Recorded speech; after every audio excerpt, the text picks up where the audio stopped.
जय गुरुजी, शुक्राना गुरुजी। ओम नमः शिवाय, शिवजी सदा सहाय। ओम नमः शिवाय, गुरुजी सदा सहाय। गुरु जी के श्री चरणों में कोटि कोटि प्रणाम। जय गुरुजी संगत जी। संगत जी, आज हम आपको 3 सत्संग सुनाने जा रहे हैं। तीनों ही सत्संग हमें रिकॉर्ड कर कर भेजे गए हैं। तो आइए संगत जी सुनते हैं आज के सत्संग। ओम नमः शिवाय, शिवजी सदा सहाय। ओम नमः शिवाय, गुरुजी सदा सहाय। प्यारी संगत को जय गुरु जी। आज से फिर मैं अपना शुक्राना पेश कर रही हूँ, जैसा गुरु जी ने कहा है गुरु जी के गुरु मंत्र से। ओम नमः शिवाय, शिव जी सदा सहाय। ओम नमः शिवाय, गुरु जी सदा सहाय। प्यारी संगत और गुरु जी को मेरा प्रणाम, कोटि कोटि प्रणाम। मैं गुरु जी की बेटी दिल्ली से अपना शुक्राना सेक्शन शेयर कर रही हूँ। गुरु जी की आज्ञा हुई है कि शुक्राना कर दें संध्या वेले। तो जैसा गुरु पा कहेंगे, अगर कोई कहने में सुनने में कोई भूल चूक हो जाए तो उसके लिए मुझे माफ़ करना, प्यारी संगत आप भी और गुरु पा आप भी। शुक्राना में बस यही है कि गुरु जी पान कहते हैं कि गुरु पा कहते हैं कि हमेशा खुश रहो, हमेशा पॉजिटिव सोचो, नेगेटिव की तरफ मत सोचा करो। जितना हम पॉजिटिव होके खुश रहेंगे उतना ही हम आगे बढ़ते जाएंगे, नेगेटिव हमसे दूर होती जाएगी और हमारे काम बनते चले जाएंगे। जितना हम नेगेटिव के बारे में सोचते रहेंगे हमारे काम नहीं बन पाएंगे, हम उसी में ही अपना सारा दिन ऐसा हो गया, हमारा ऐसा हो गया, ये कब होगा गुरुपा, ऐसे हो, उस चीज़ को नहीं। गुरुपा आपको हमने सौंप दिया है, आपकी जैसी इच्छा, आप जैसा चाहो। हमारे लिए जो सही है उसके जो हमें हमारे लिए सही है आप वही हमें देंगे। जो दे दिया है उसके लिए शुक्राना, जो नहीं दिया उसके लिए भी शुक्राना। गुरुपा हमें कभी नेगेटिव की तरफ नहीं जाना चाहिए, हमेशा पॉजिटिव बन के रहना चाहिए। जितना हम पॉजिटिव बनेंगे उतना गुरुपा हमारी और हमारी अरदासों को पूरा करते चले जाएंगे। ताकि गुरुपा खुद कहते हैं कि कभी हमेशा खुश रहो, गम उदासीनता रहने की ज़रूरत नहीं है, खुश रहो। कोई भजन, कोई गाना, जो भी कुछ हो हमेशा गुनगुनाते रहो, पर पॉजिटिव, हंसने वाले, मन को खुश रखने वाले, ना कि गम में डूबे हुए। इसीलिए प्यारी संगत, क्या पता गुरुपा ने ऐसा कुछ कहने के लिए किसी और संगत के लिए करवाया हो कि सेक्शन शेयर कर दे, अपना शुक्राना कर दे। इसीलिए मैं जो गुरुपा ने जितना मेरे से करवाया है उतना मैंने आपको कहा है कि ऐसी आज्ञा से जैसा गुरुपा करवा रहे हैं। और एक मैसेज और आ रहा है कि हर चीज़ का मैसेज आता है कि ये काम हो जाएगा, इसके लिए फॉलो कर दो, शेयर कर दो।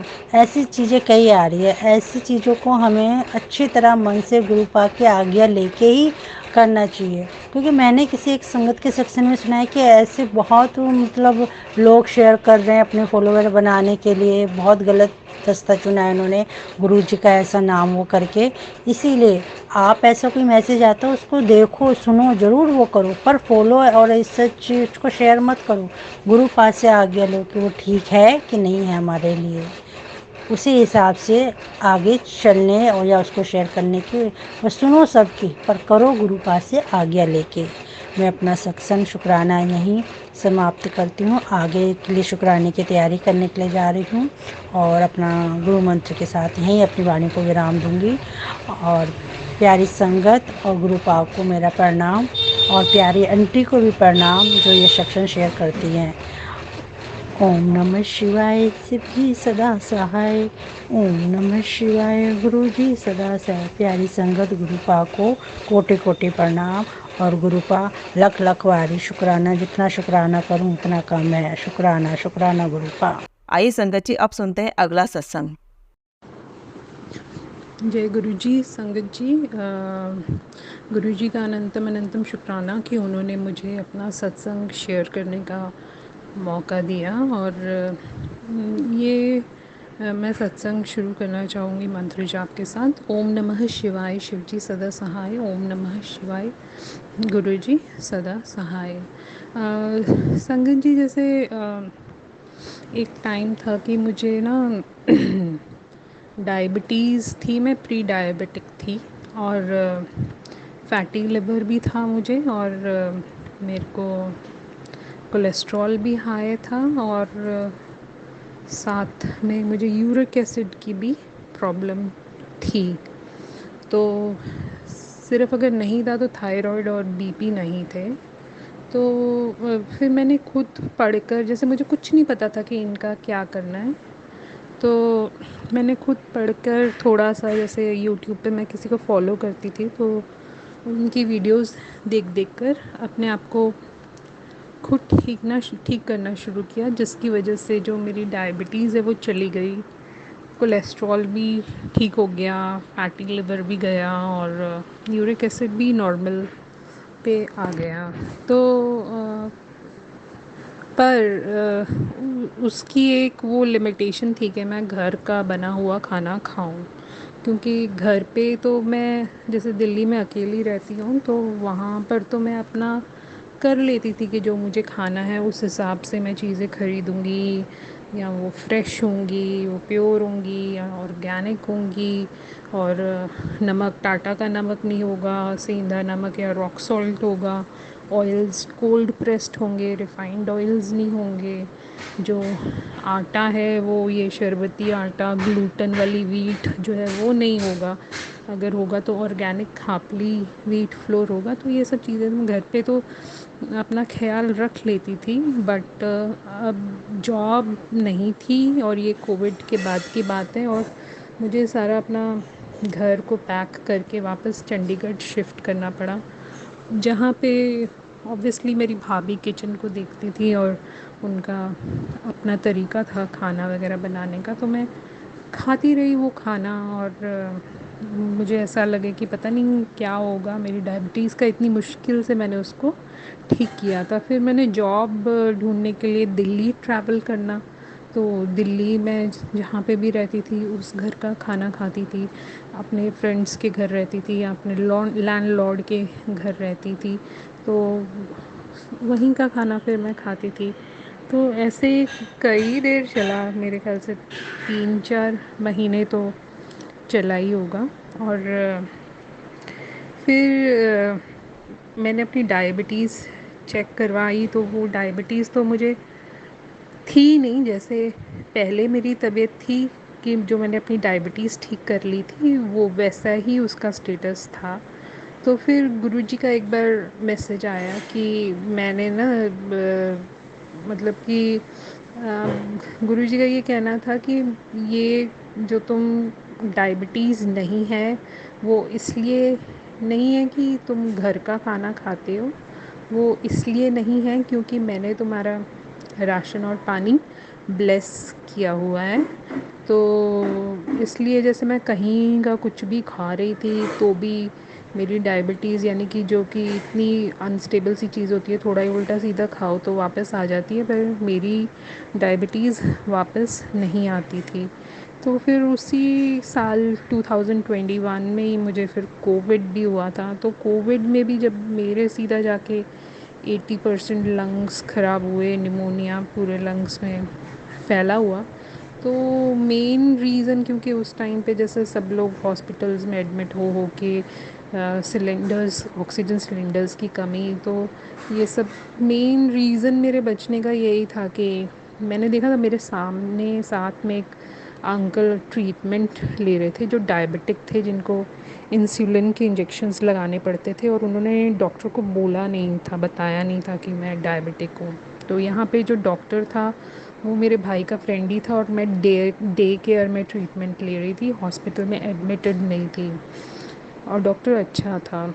तो वो अंकल जी का जो ऑक्सीजन है वो लेवल 70s में चला गया था, जो कि आपका 96-97 होना चाहिए, और मेरा 90s में ही था। तो वो अंकल को जब सारा पूछा तो पता चला कि इन्होंने यही नहीं बताया कि इनको डायबिटीज़, और उनको डांट पड़ी। फिर उनको वो पेट में इंसुलिन के इंजेक्शन लगाए गए। तो इस तरीके से फिर मैं कोविड के थ्रू निकली गुरुजी की ब्लेसिंग्स की वजह से, और मेरा कोविड ठीक हुआ। जिसमें मुझे कोई भी एक्स्ट्रा कंडीशंस नहीं थी, जैसे डायबिटीज़ या फिर कोलेस्ट्रॉल या फिर यूरिक एसिड या फिर जो लिवर के टेस्ट होते हैं, फैटी लिवर, SGPT, SGOT। तो इन सब ब्लेसिंग्स के लिए गुरुजी का अनंतम अनंतम शुक्राना। तो जय गुरुजी संगत जी। तो इसी के साथ मेरा सत्संग जो है वो मैं समाप्त करती हूँ और गुरुजी के सिमरन से ही उसे ख़त्म करूँगी। ओम नमः शिवाय, शिव जी सदा सहाय। ओम नमः शिवाय, गुरु जी सदा सहाय। जय। आइए संगत जी, अब सुनते हैं अगला सत्संग। जय गुरु जी, शुक्राना गुरु जी, अनंतम अनंतम कोटि कोटि शुक्राना मेरे बाबा, मेरे मालिक, मेरे दाता, मेरे भगवान। शुक्राना शुक्राना शुक्राना शुक्राना मेरे गुरु जी का। जय गुरु जी संगत जी। मेरे गुरु जी की बेटी आज उनका शुक्राना सत्संग शेयर कर रही हूँ। मुझे शुक्राना सत्संग सुनाते हुए कुछ कहते हुए गलती हो जाए तो मुझे क्षमा कीजिएगा, माफ़ कीजिएगा गुरु जी, माफ़ कीजिएगा संगत जी। मैं शुक्राना सत्संग स्टार्ट करने से पहले गुरु मंत्र का जाप करूँगी। ओम नमः शिवाय, शिव जी सदा सहाय। ओम नमः शिवाय, गुरु जी सदा सहाय। जय गुरु जी संगत जी।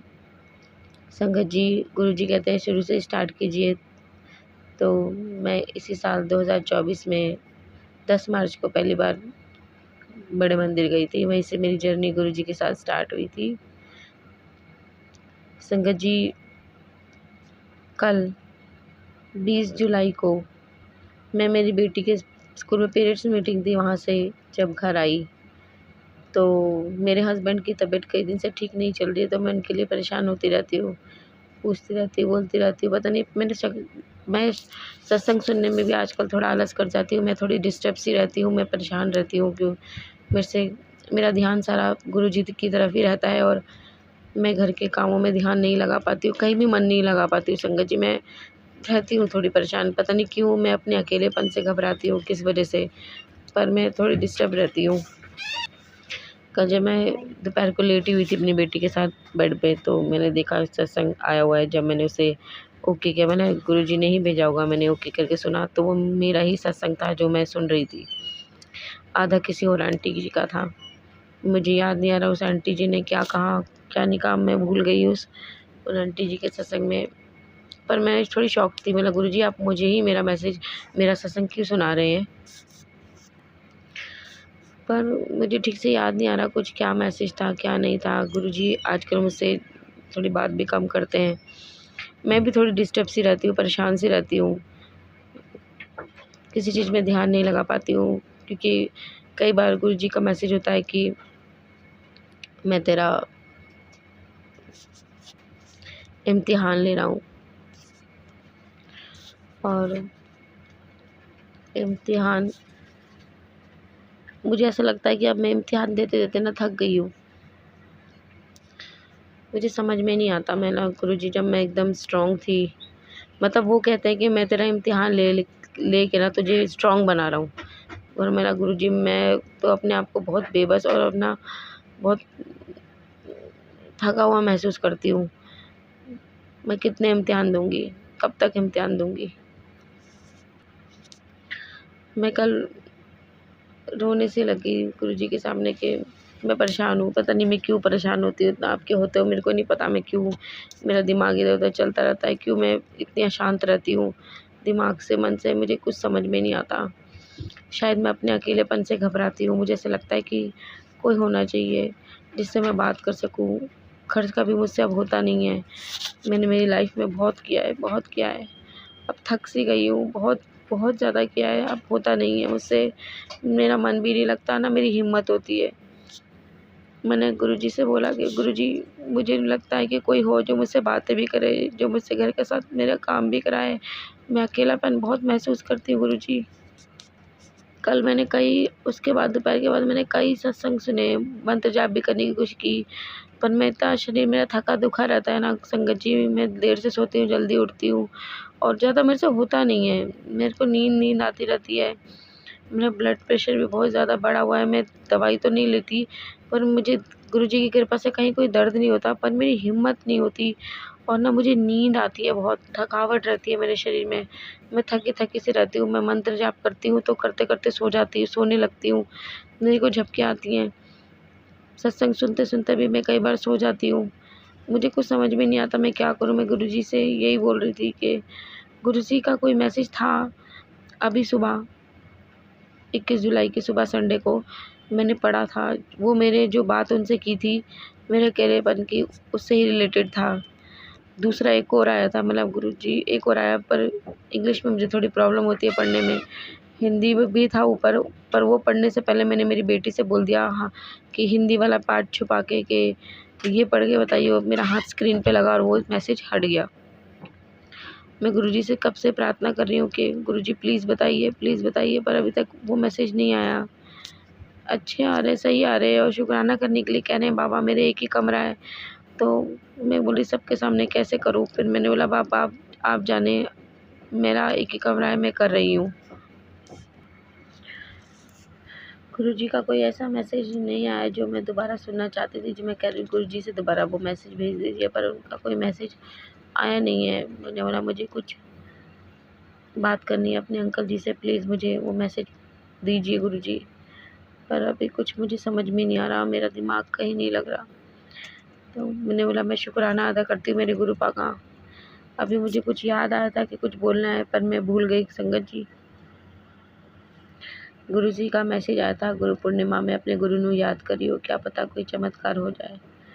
फिर दूसरे दिन कुछ दिन बाद मैसेज आया था कि उस दिन कड़ा प्रसाद बनाकर और गरीब बच्चों में बांट दियो संगत जी। और एक मैसेज हाँ याद आया कि बड़े दिन से ना मुझे गुरुजी के मैसेज आते थे कि मैं सब माता रानी के साथ नवरात्रों में माता रानी के साथ तेरे यहाँ आऊँगा। आज अष्टमी के दिन शुक्राना कर दियो, सप्तमी के दिन, ऐसे ही कुछ मैसेज थे। मुझे समझ में नहीं आया। मुझे लगा कि वो जो बड़े नवरात्रे आते हैं ना, उनके बारे में बाबा बात कर रहे हैं जो पूरी दुनिया मनाती है, कंजक करती है। मुझे समझ में नहीं आया। कल फिर एक मैसेज आया, उसमें था कि वो माता रानी मतलब बाबा जी पे ज़्यादा गुरुजी को करने लगी थी, माता रानी को भूल गई थी। वो बहुत बीमार रही थी, तो उसको एक सपना आया कि माता रानी की सारी जोत बुझ गई है। और उसने ही बोला कि उसी जब मैं ठीक होगी तो उसी 1 साल बाद ठीक एक बाबा थे, गुरुजी थे, कुछ ठीक से याद नहीं आ रहा, कि वो माता रानी की पूजा करना चाहते थे। तो करिए देखिए मेरे घर में जो जोत बुझ गई थी वो माता रानी की जली है फिर। और गुरुजी ने उसे कहा था कि माता रानी मेरी बहन है। तो संगत जी मैं ये सब नहीं जानती थी, मेरे को तो यही लगता था कि सारे भगवान एक ही है। मैं एक ही दिया जलाती थी, और ज़्यादातर मैं छोटी थी तो बचपन से माता रानी को बहुत मानती थी। उसके बाद मैं गुरुजी पे के बाद माता रानी के बाद मैं साईं बाबा जी को बहुत मानती थी, और मैं गुरुजी को बहुत मानती हूँ। ऐसा नहीं है कि मैं उनके सामने हाथ नहीं जोड़ती। हाँ, मैं माता रानी का जय तो करती थी कि जय माता दी, पर मेरा अब सिर्फ़ गुरुजी पे ही ध्यान रहता था ज़्यादातर। साईं बाबा भी था, पर मैं ये कहती थी गुरुजी साईं बाबा आप दोनों एक ही हैं। तो मुझे ये सब नहीं पता था। तो मैंने ना पता नहीं मेरे सडनली मेरे दिमाग में आया, मैंने कैलेंडर देखा, तो उस कैलेंडर पे लिखा हुआ है कुछ करके ना अष्टमी, सप्तमी। ये मैंने कहा गुरुजी आप ये तो नहीं कह रहे थे ये अष्टमी, ये सप्तमी जो रोज़ हर दिन में कुछ होता है, ये कैलेंडर पे तो मैंने कभी ध्यान ही नहीं दिया। माता रानी की जोत में जला दूँगी बाबा कल मंदिर साफ़ करके, पर मेरी हिम्मत नहीं होती सुबह उठने की।